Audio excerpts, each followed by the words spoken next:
Hello everyone, railway SSC channel में आपके अपने चैनल पर स्वागत है सभी साथियों का।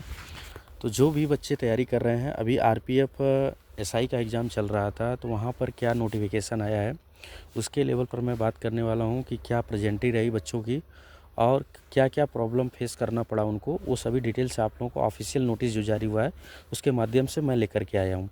और साथ में इसमें हम बात करने वाले हैं कि जो आरआरबी का एग्ज़ाम चल रहा है, अभी 19 दिसंबर से होने वाले बच्चों का पेपर है। इसमें हम बात कर लेते हैं जो बच्चे आरआरबी टेक्नीशियन ग्रेड फर्स्ट के लिए वैकेंसी अप्लाई किए हैं और ग्रेड थर्ड के लिए, तो उन बच्चों के लिए क्या नोटिस है यह मैं बताने वाला हूं। तो परीक्षा 19 दिसंबर से इनकी स्टार्ट हो रही है, ठीक है। मॉक टेस्ट लिंक जारी किया गया है, आप जाकर के उस पर अपना मॉक टेस्ट एनालिसिस कर सकते हैं, ठीक है। तो जितने भी बच्चे टेक्नीशियन ग्रेड प्रथम व थर्ड दोनों पदों पर भर्ती किए हैं उनके लिए थोड़ा सा क्या एडजस्टेबल मोमेंट रह सकता है, क्योंकि दोनों एग्ज़ाम क्या है अलग अलग पैटर्न में कराए जा रहे हैं, अलग अलग स्थानों पर कराए जा रहे हैं, यानी उनका 2 बार एग्ज़ाम लिया जा रहा है। यानी आपको एक बार नहीं सेंटर 2 सेंटर अलॉटमेंट होंगे और दोनों सेंटर पे जा कर के अलग अलग बार परीक्षा देनी पड़ेगी। थोड़ा सा यह अगर मैं कंजर्वेशन करूं तो इसमें से थोड़ा सा प्रॉब्लम यह है कि बच्चों को थोड़ा सा अगर मैं फिजिकली तौर पे बात कर लेता हूं तो थोड़ा सा नुकसान है इसमें। नुकसान यह है कि बच्चों का कि उनको फिजिकली और साथ में मनी थोड़ा सा आप लोगों को नुकसान पड़ेगा इसमें, ठीक है। क्योंकि एक बार सेंटर पे आप अलॉटमेंट देंगे, ग्रेड फर्स्ट का पेपर देंगे, इसी प्रकार से टेक्नीशियन ग्रेड थर्ड का पेपर देने जाएंगे तो 2 बार आपको पे करना पड़ेगा और साथ में 2 बार कष्ट उठाना पड़ेगा। अगर मैं सेंटर अलॉटमेंट की बात कर लेता हूँ तो सेंटर आप लोगों का अगर मैं देखता हूँ तो 7 से 8 बच्चों का मैंने एनालिसिस किया सेंटर, तो सेंटर हमको मिला अप्रॉक्स किसी बच्चे का 150 किलोमीटर से 200 किलोमीटर तक है बच्चों का सेंटर अलॉटमेंट हुआ है। तो जो बच्चे टेक्नीशियन ग्रेड फर्स्ट और टेक्नीशियन ग्रेड थर्ड के लिए अप्लाई किए हैं तो थोड़ा सा उनके लिए एडजस्टेबल मोमेंट रहेगा, इसलिए मैं उनसे यह कहूँगा कि आप अपने हेल्थ को लेकर के थोड़ा सचेत रहें और अपनी तैयारी को लेकर के सचेत रहें। और 2 बार एग्ज़ाम आपको इसमें वनडे एग्ज़ाम देना है तो ज़रूर पेपर देने जाइएगा, पेपर को बिल्कुल मत मिस कीजिएगा जितने भी बच्चे अकॉर्डिंग इस फॉर्म को अप्लाई किए हैं, ठीक है। तो उन बच्चों के लिए मैं मेरी तरफ से थैंक्स कि वह बच्चे यहाँ तक लगे रहे, अपने स्ट्रगल को करते रहे। भगवान से, ईश्वर से यही प्रार्थना है कि उनको इस एग्ज़ाम में सफलता मिले, ठीक है, जो बच्चे तैयारी कर रहे हैं।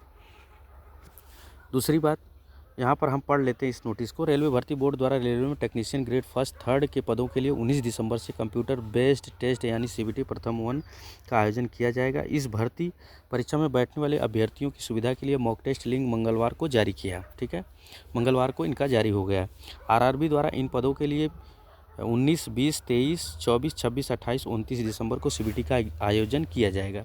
यानी आपका एग्ज़ाम लगभग 3-6-7 दिन यानी 1 वीक तक आपका एग्ज़ाम चलेगा, ठीक है। आरआरबी अजमेर द्वारा परीक्षा आयोजन की तैयारियां की जा रही हैं। यह परीक्षा राजस्थान हरियाणा के विभिन्न शहरों में आयोजित की जा रही हैं। आरआरबी द्वारा परीक्षा केंद्रों का गठन किया जा रहा है।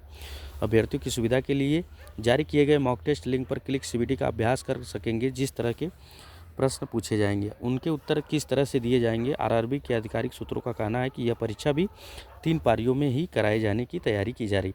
अभी एलपी का पेपर हुआ, वहाँ पर 3 पाली में पेपर हुआ, ठीक है। तो सेम प्रोसेस यहाँ पर भी है कि आपको 3 पालियों में पेपर कराया जाएगा, ठीक है। अभ्यर्थियों के एक कॉल लेटर परीक्षा के 4 दिन पहले ऑनलाइन जारी किए जाएंगे। कुछ बच्चों का एडमिट कार्ड आ रहा है जिसका 19 और 20 को एग्ज़ाम है, कुछ बच्चों का अभी नहीं है, नॉट इनकरेक्ट डिटेल्स बता रहा होगा या कुछ तरह का पे स्लिप दिखा रहा होगा, स्लिप दिखा रहा होगा। तो उसमें क्या है कि उन बच्चों का धीरे धीरे परीक्षा से 4 दिन पहले आप लोगों को देखने को मिल जाएगा, एग्ज़ाम सेंटर और सिटी अलॉटमेंट हो जाएगा, ठीक है। अब बिल्कुल भी परेशान ना होइए किसी भी लिंक को लेकर के। और आरआरबी की वेबसाइट पर जो हेल्पलाइन नंबर दिया गया है उस पर आप कॉल कीजिए, आप अपनी मदद को पूछिए, वो ज़रूर हेल्प करेंगे। अन्य वेबसाइट पर बिल्कुल क्लिक न कीजिएगा, अपना पासवर्ड न डालिएगा, इससे हस्तक्षेप होगा। जो हमारे चैनल पर ऑफिशियल ऑथेंटिक जानकारी होती है मैं उसी को देने का प्रयास करता हूँ। तो अगर आप रिगार्डिंग लास्ट तक बने हैं तो मैं और भी डिटेल्स में बात करने वाला हूँ। तो जितने बच्चे नए हैं प्लीज़ चैनल को लाइक शेयर सब्सक्राइब कर लेंगे और लास्ट तक बने रहेंगे। आइए बात करते हैं। देखिए यहाँ पर हम बात कर लेते हैं कि जो हमें नोटिस मिला है government of India ministry of railway की तरफ से, मैं इसमें बात करने वाला हूँ। बच्चे जो आप आरपीएफ के बच्चे जो काफ़ी दिनों से हमारे चैनल पर विजिट कर रहे हैं और काफ़ी दिनों से स्ट्रगल कर रहे हैं, मैंने उनके लिए भी क्लास लगाई थी और कुछ क्लासें मैंने करवाई जहाँ तक मेरा संभव हो, प्रयास हो सका।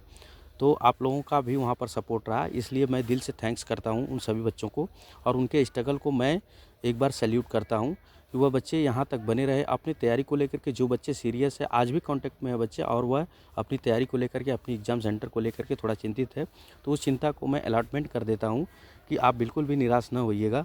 जो कुछ जगहों पर ऐसा पाया गया है कि जो टेक्निकल प्रॉब्लम है, जैसे आप कंप्यूटर लैब पर बैठे हैं, वहाँ पर एग्ज़ाम दे रहे हैं, तो कंप्यूटर में कुछ सिस्टम में गड़बड़ी हुई थी, तो जो टेक्नीशियन के माध्यम से उसको सही करा लिया गया। और जो बच्चों का कंप्यूटर लैब में उनका सर्वर या इशू था या कर्सर सही नहीं चल रहा था, उनके लिए भी एक विशेष यह नोटिस निकाल करके इसमें प्रोवाइड कर रहे हैं, या बता क्या रहे हैं उसके बारे में हम जानकारी देने वाले हैं। तो आप बिल्कुल भी निराश न होइएगा जो आरपीएफ एसआई वाले बच्चे हैं, ठीक है। और क्या प्रेजेंटी रही इनका, क्या अटेंडेंस रहा, उसके बारे में मैं बात करने वाला हूँ, और किस तरह का पेपर आया था उसके बारे में। इससे पहले मैं वीडियो का एनालिसिस नहीं किया था, पेपर एनालिसिस आप लोगों को नहीं कराया, क्योंकि वहाँ पर रेलवे ने ऑफिशियल नोटिस जारी किया था कि आप किसी भी प्रकार का एनालिसिस पेपर नहीं करा सकते हैं। आप देखे होंगे, बहुत सारी वीडियो आप लोगों को मिली होंगी, इसके माध्यम से मैंने वहाँ पर पेपर एनालिसिस कराने का प्रोसेस नहीं किया, ठीक है। और साथ में जो जानकारी थी मैंने उसको देने का प्रयास किया, और काफ़ी दिन से हम आपके साथ जुड़े हैं, और आप लोगों का प्यार है कि हम यहाँ तक बने हैं इस पोस्ट को लेकर के। यानी आरपीएफ के जो बच्चे हैं, कांस्टेबल के बच्चे हैं, एलपी के बच्चे, रेलवे के जितने भी बच्चे हैं, एसएससी के बच्चे हैं, वो हमसे जुड़े हैं, और उनका प्रेम स्नेह बहुत ही हमसे जुड़ाव लगाव है, ठीक है। आइए बात कर लेते हैं। देखिए, government of India, ministry of railway की तरफ से यह जारी हुआ है। रेलवे रिक्रूटमेंट, यह गोरखपुर की साइट से मैंने यह लिंक लिया है, ठीक है, मिला है। तो इसमें हम बता देते हैं आप लोगों को। देखिए, यह 9/12/2024 को एग्ज़ाम जो शिफ्ट 1 का पेपर हुआ था गोरखपुर में, लैब 3 में, ठीक है, लैब 3 एट वेन्यू कोड इनका दिखाया गया है, यहाँ पर देख सकते हैं। जो ऑफिशियल होता है दोस्तों, जो ऑथेंटिक होता है, वो मैं उसी जानकारी को लेकर के आता हूँ, आपके बीच में शेयर करता हूँ। मैं इधर उधर की जानकारी बिल्कुल भी आप इस चैनल पर नहीं मिलती आप लोगों को, ठीक है। तो बिल्कुल भी निश्चिंत होकर के चैनल को लाइक कर लीजिएगा, शेयर कर लीजिएगा, आने वाली नोटिफिकेशन और पल पल अपडेट के लिए, रिगार्डिंग के लिए, ठीक है।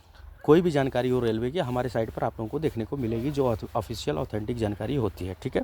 और साथ में टेस्टिंग सॉल्यूशन जोन लखनऊ की तरफ से यह साइट जारी किया गया है। यहाँ पर देख सकते हैं कि जो रिगार्डिंग इन्होंने नोटिस में जारी किया था, क्या जारी किया था, the first state computer based test against RPF का जो पेपर चल रहा है एसआई का, शेड्यूल ऑन 9/12/2024, ठीक है। शिफ्ट 1 लैब 3 का जो पेपर था, 41 कैंडिडेट हैज़ बिन रीशेड्यूल कर दिए गए हैं। यानी रीशेड्यूल का मतलब है उनका पेपर बहुत अच्छी तरीके से नहीं हो पाया उस लैब में, इस कारण से वह लैब की कुछ गड़बड़ी थी, और इस पेपर को वह रीशेड्यूल कर देंगे, ठीक है। तो ध्यान रखिएगा। The date and time reschedule exam will be notified in due course. आपको ज़रूर नोटिफिकेशन में बता दिया जाएगा, या आपके मेल पर जाएगा, आपको सूचना मिल जाएगी कब ये रीशेड्यूल कर दिया जा रहा है, आपको कब एग्ज़ाम देना पड़ेगा, ठीक है।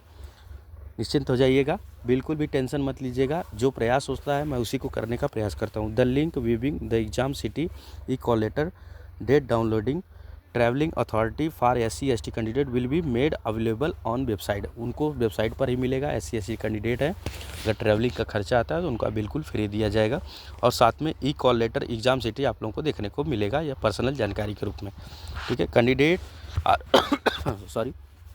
Are advise to refer only to the official website RRB for latest update. Recruitment process, please do not missed by unauthenticated sources. जो मैंने पहले ही बताया कि हमारे चैनल पर सिर्फ आप लोगों को ऑथेंटिक ऑफिशियल जानकारी दी जाती है। RRB भी कह रही है कि आपको अनऑफिशियल ऑथेंटिक जानकारी पर नहीं जाना है, ठीक है। आपको जो ऑफिशियल है, जो ऑथेंटिक है, उसी पर ही जा कर के विजिट करना है, आपको देखना है RRB की वेबसाइट पे जा कर के जो भी नोटिस डाउनलोड होगा वह उसके माध्यम से RRB की साइट पर आप लोगों को देखने को मिलेगा, ठीक है। ध्यान रखिएगा। 9/12/2024 को यह पब्लिश हुआ है, यह नोटिस आई है उन बच्चों के लिए जो गोरखपुर शिफ्ट 1 पेपर का दिए हैं। लैब नंबर आपका यहाँ पर बताएं, लैब नंबर 3 में, ठीक है। ध्यान से, बिल्कुल भी उनका पेपर दोबारा रीशेड्यूल होने वाला है, बिल्कुल निश्चित मत होइएगा, ठीक है। आगे मैं बात कर लेता हूँ कि बच्चे कितने उपस्थित रहे RPF एग्ज़ाम को लेकर के, RPF दरोगा की वैकेंसी को लेकर के। आइए बात कर लेते हैं। देखिए, यहाँ पर अगर मैं बात कर ले तो 800 का आंकड़ा यहाँ पर मैं जो पेपर एनालिसिस के माध्यम से है, इन्होंने बताया है कि 33,700 में 17,900 अभ्यर्थियों ने दी परीक्षा। यानी अप्रॉक्स अगर देखा जाए तो 52% उपस्थिति रहे, जो पिछली बार की अपेक्षा थोड़ा सा अधिक है। पिछली बार 50% था। बिल्कुल भी निश्चिंत न होइएगा, पिछली बार भी कम हुआ था, इस बार भी थोड़ा कम ही है, यानी 52% है, बहुत ज़्यादा इंक्रीमेंट नहीं हुआ है। ठीक है। आरपीएफ एसआई पदों के लिए सीबीटी फिर भी अभ्यर्थियों ने पेपर सरल बताया। जो पेपर आया था बिल्कुल भी इजी था। जो बच्चे दिए हैं अच्छे तरीके से पेपर दिए हैं, जो तैयारी किए हैं। जिसकी तैयारी मैं बच्चे बार बार आप लोगों से कह रहा था कि जिसकी तैयारी नहीं है उनके लिए पेपर कठिन होने वाला है। जिसकी पेपर तैयारी कर रहे हैं बच्चे, वह एक एक क्वेश्चन से टच है, एक एक पैटर्न से टच है। मैंने एक एक सिलेबस, एक एक क्वेश्चन को उसमें इंक्लूड करके बताया था, कहाँ से कितने प्रश्न बनने वाले हैं, किस टाइप के प्रश्न बनते हैं। मैंने जो जीके जीएस और रीजनिंग का क्लास लिया था उसमें भी बताया था। आपको साइंस का अलग से क्लास करवाया था, उसमें भी बताया था। एलपी बच्चों को भी मदद मिला, आरपीएफ वाले बच्चों को भी मिला।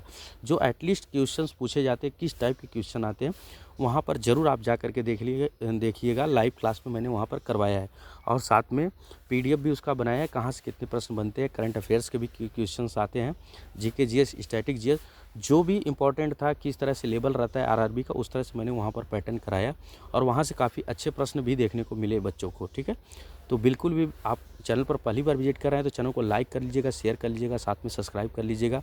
थोड़ी सी मेहनत के लिए, थोड़े से प्रयास के लिए काफ़ी दिनों से जुड़े हैं और ये ऑफिशियल ऑथेंटिक जानकारी दी जाती है हमारे चैनल के माध्यम से। 2 दिन के अंतराल पर कल होगी परीक्षा, इनका कहने का था। तो आरपीएफ एसआई के पदों के लिए अंतराल के बाद सोमवार को कंप्यूटर बेस्ड सीबीटी प्रथम का आयोजन किया गया था। अभ्यर्थियों को सरल बताया, कट ऑफ मार्क्स हाई जाने की संभावना बताई जा रही है। बहुत हाई नहीं जाएगा, बिल्कुल भी निराश न होइएगा। जो बच्चे बिल्कुल तैयारी से लगे हैं, एवरेज भी बच्चा होगा, अगर वह अपना टाइम 100% में अगर वह 95% अब अगर अपना समय डोनेट किया होगा अपने स्ट्रगल पर, अपने पढ़ाई पर, तो वह ज़रूर एग्ज़ाम को क्रैक कर लेगा। ठीक है, बिल्कुल भी बच्चे निराश मत होइएगा। मैं आपके साथ हूँ, पूरी टीम साथ है आपके, बिल्कुल भी आपको हतोत्साहित नहीं होना है। ठीक है, जितना भी प्रयास रहेगा मैं उतना करने का प्रयास करूँगा। ठीक है, तो उपस्थिति तो आप लोग देख ही चुके, जिस तरह से लेवल था। और जिन बच्चों का पेपर लैब के माध्यम से ख़राब हुआ है गोरखपुर में, उनका पेपर रीशेड्यूल करके कराया जाएगा। ठीक है, और साथ में जिन बच्चों का अभी टेक्नीशियन ग्रेड 1 और 3 के लिए एग्ज़ाम होने वाला है, उन बच्चों के लिए बेस्ट ऑफ लक, वो अपनी तैयारी में लगे रहें। और आरपीएफ जो कांस्टेबल का एग्ज़ाम होने वाला है वह जल्द ही होगा आपका। ठीक है, और उसके माध्यम से मैं जो भी नोटिस आता है आरआरबी की वेबसाइट पर, जो भी नोटिस आएगा किसी भी एग्ज़ाम को लेकर के, किसी भी तैयारी को लेकर के, मैं इसको ज़रूर लेकर के आऊँगा। इसी तरह से अपना प्यार और सपोर्ट देते रहिएगा। थोड़ी सी बीच में तबीयत ख़राब होने की वजह से आप लोगों के बीच में सेशन नहीं ला पाए, और साथ में आरआरबी का गाइडलाइन भी जारी था कि ऑफिशियल पर हम पेपर एनालिसिस नहीं करा सकते, इसलिए थोड़ा सा वहाँ से हमें वीकनेस देखने को मिला। ठीक है, तो आप निराश मत होइएगा। मैंने ऑलरेडी आप लोगों को प्लेलिस्ट में क्वेश्चंस करा दिए हैं, पीडीएफ भी वहाँ पर है, आप जा कर के उसको फुल एनालिसिस कीजिए आने वाले एग्ज़ाम पैटर्न के लिए, आने वाले एग्ज़ाम की तैयारी के लिए। इसी तरह से अपना प्यार और सपोर्ट देते रहिएगा। वहाँ से 100% आप लोगों को प्रश्न देखने को एटलीस्ट एग्ज़ाम में देखने को मिलेंगे। ठीक है, इसी तरह से अपना प्यार और सपोर्ट देते रहिएगा। जय हिंद, जय भारत।